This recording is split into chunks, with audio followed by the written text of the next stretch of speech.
Okay, Kazuma Falcon update. As you can see, it's been moved. It's back up and running and driving.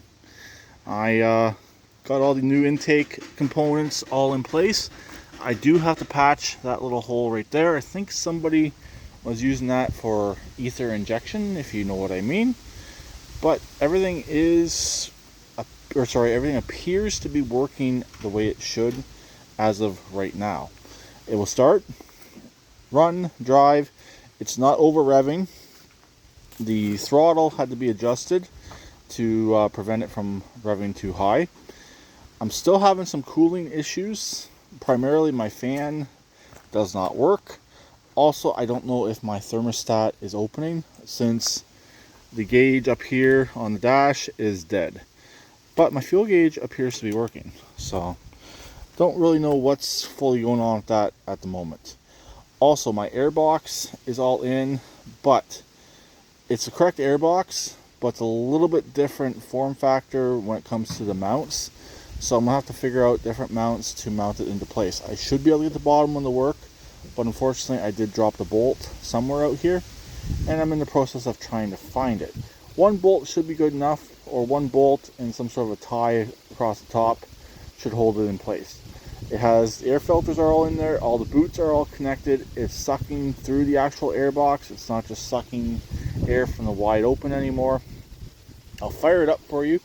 I've been heat soaking the engine, trying to make sure the head gasket's not blown. But so far it's not putting coolant into the oil. So we're good on that aspect at the moment. Key switch is a little sticky.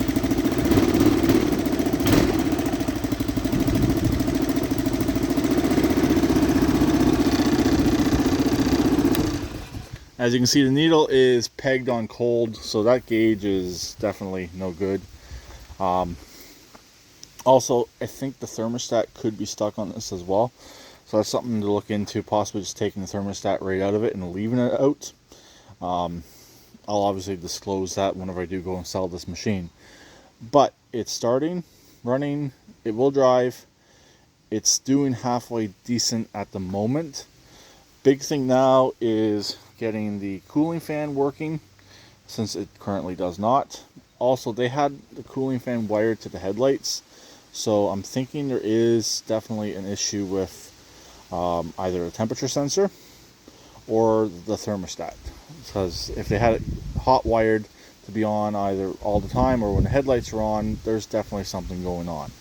I would like to try and fix everything if it's reasonably priced, but to be honest, it's not too big of a deal to rewire that and have it run constant, or I'll even put a toggle switch right here just so you don't have to run the lights constantly to have the cooling fan running. So also, like I said, the cooling fan is still currently seized, so that needs to get freed up still.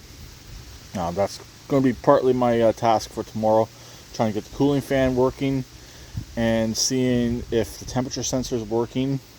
I know the wiring for the temperature sensor is pretty much new from the actual sensor back to the main harness, since it shares a harness with the choke, because the choke on this bike is a thermostatic choke. So that's another thing. We'll wait for it to completely cool down and see if it starts. If it starts and runs and the choke appears to come off, I think the temperature sensor is working. So that's where I'm going to go at right now. I would assume with this here, it would be a ground feed would make the needle move. So possibly put ground to this, or see if I'm getting a ground signal coming off of the thermostat, and maybe that will tell me if the sensor's working or if the sensor's bad. I'll figure it out. Maybe look it up, see how to test a temperature sensor like that. So anyways, that's where we're at on this little bike right now. It is just a 240. It's just a little tiny bike. It's big enough for me, but I'm definitely not keeping this bike. I have a 600, so there's no point keeping this one right here. So I have a 600 four-wheel drive. So this bike all along was a flip, and so far it's going pretty good. I'm not into this bike for very much at all.